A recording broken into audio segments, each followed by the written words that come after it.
breaking news today. 88 just got paid. He just got paid some big money. It's been announced that he's agreed to a 4-year, $136 million deal, which makes him the second highest non-quarterback paid athlete in NFL history, which is crazy. It is crazy.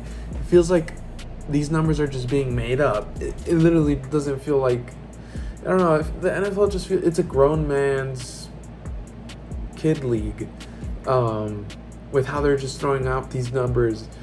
It's crazy. It just continues to expand and expand and expand.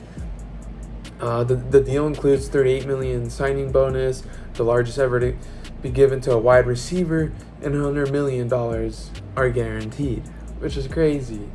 On top of CeeDee Lamb, it's our boy Justin Jefferson. He's getting paid. He's on top. He clearly deserves it. He's an amazing receiver as well. He's a hard worker as well.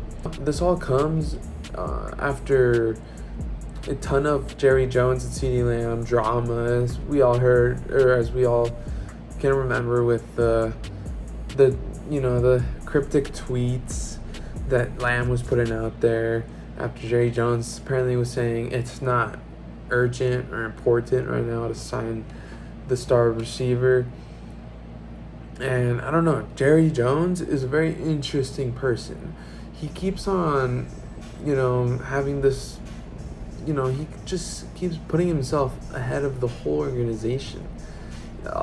He keeps saying he doesn't need anyone else. He doesn't have trust in anyone else on the planet besides himself, obviously, to manage, the Cowboys, the Dallas Cowboys. That's a problem, because sometimes, it's not going to be both the owner and the manager. It's a separate job for a reason, and it's just very controversial. It's just, sometimes it's a little ticky. It's like, Jones, you're not all that. Let's just put it like that. Jerry Jones, he was saying he's done it all. He's not going anywhere until he gets hit with a car,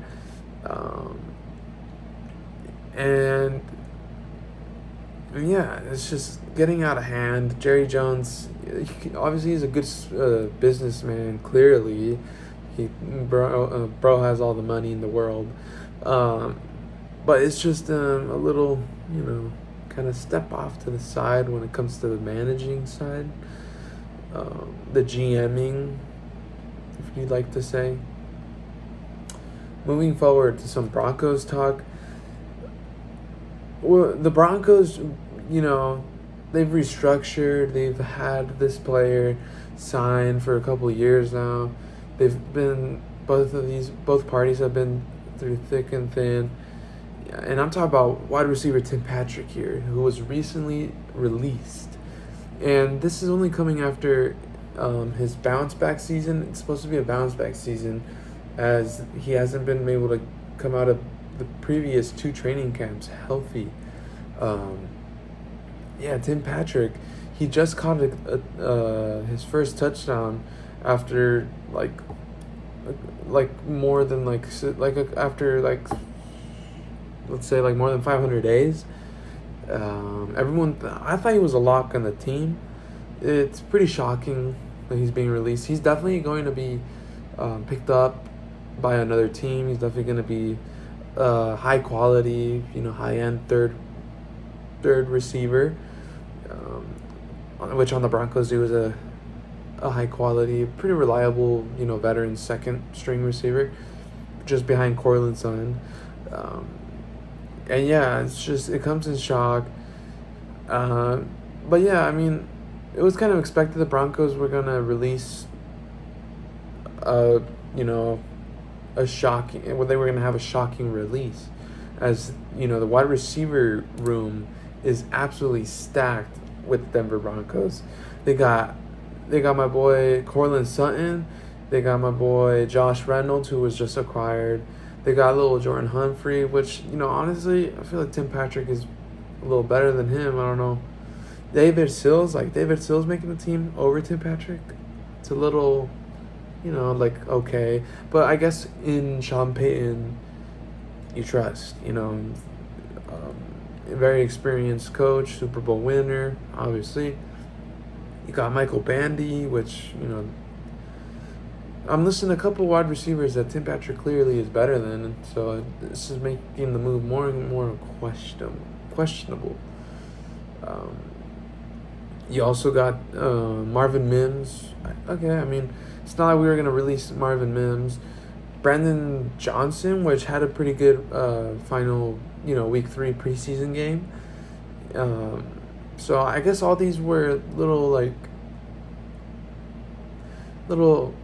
movements that swayed the coaching staff to release Tim Patrick. I do know that they are looking for some trade value.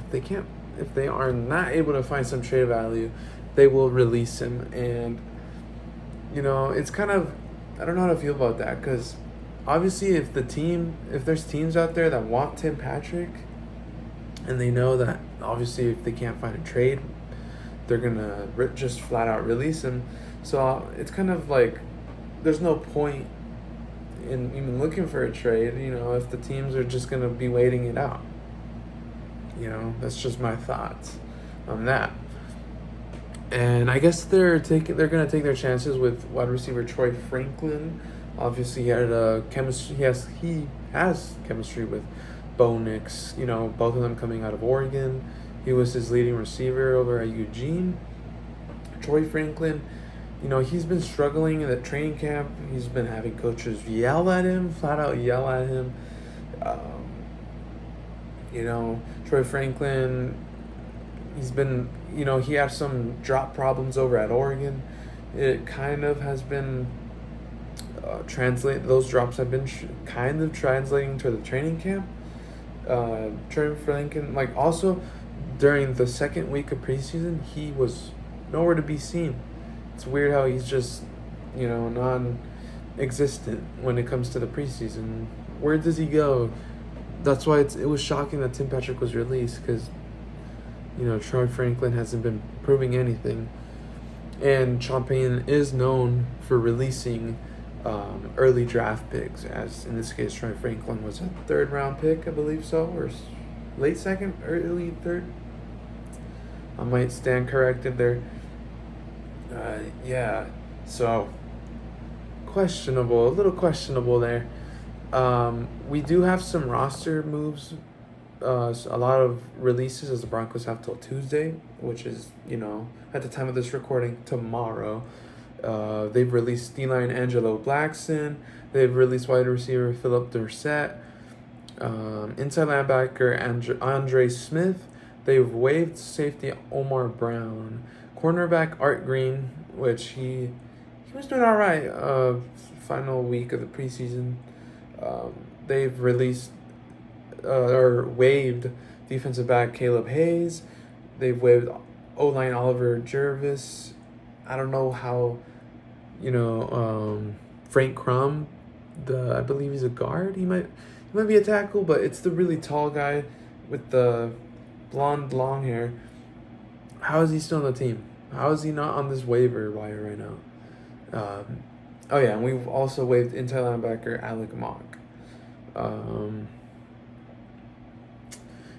don't know. The Frank Crum, he does not belong in the NFL. He has struggled every week of the preseason.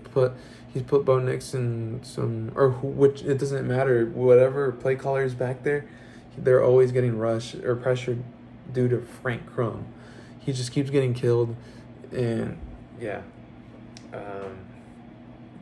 he needs to be released. I don't even think he's worth any depth, and that's despite, obviously Quinn Bailey's injury that was sustained over training camp.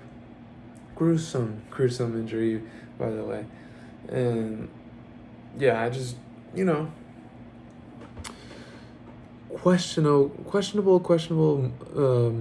release by the Broncos and Tim Patrick. Obviously, they're trying to find trade value, but I don't think they're going to find a trade partner. Teams are just going to wait it out till he's released. That's That's my belief. Tim Patrick released, no longer Denver Broncos. My high salute to him, as he gave us his final salute, I think last week, when he caught a touchdown pass from Bo Nix, which it looked like they were having good chemistry. Shocking that he was released. CeeDee Lamb finally gets paid big bucks. And Jerry Jones, same old Jerry Jones, the GM, manager, owner hybrid, continues to just shove his foot in the door with everything in the Cowboys organization. That's Jerry Jones. Like he said, he's not going anywhere, and Cowboys are gonna have to, deal with it, whether they like it or not. But that's all I have for today, guys. Like, subscribe, comment anything you guys want me to cover next, and I'll happily do it. And thank you guys for listening. Catch you on the next one.